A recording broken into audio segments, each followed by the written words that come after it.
Hello నమస్తే welcome to my channel. ఈరోజు కిరాక్ boys అండి కిలాడీ గర్ల్స్లో అయితే ఫ్రెండ్స్ థీమ్ అయితే జరుగుతుందని అందరికీ తెలిసిన విషయమే. ఫ్రెండ్స్ థీమ్ అని చెప్పేసి ఫ్రెండ్స్ వచ్చి జస్ట్ ముచ్చట్లా మాత్రమే చెప్పుకోవడం కాదు కదా, గేమ్స్ కూడా కంపల్సరీ అందరికీ తెలిసిన విషయమే. ఇప్పుడు అర్జున్ అంబాటి సుహాసిని ఒక టీం, అలాగే అఖిల్ అండ్ తేజు ఒక టీం.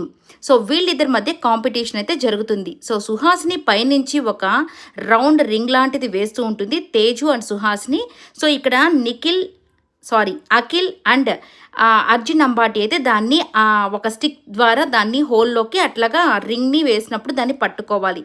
సో ఈ కాంపిటీషన్లో అయితే ఎవరు గెలుస్తారని మీరు అనుకుంటున్నారో కమెంట్స్ రూపంలో తెలియజేయండి. బట్ నేనైతే చెప్పేస్తున్నాను, ఫస్ట్ లెవెల్ అయితే అర్జున్ అంబాటి సుహాసిని అయితే గెలిచారు. సో అబ్బాయిల టీం అయితే గెలిచినట్లు క్లియర్గా అర్థమైపోతుంది. సో లాస్ట్ వీక్ లాగే ఈసారి కూడా బాయ్స్ అయినా లేదంటే గర్ల్స్ కూడా గెలుస్తారో చూద్దాం. ఈ వీడియో నచ్చినట్లయితే లైక్ చేయండి. Thank you.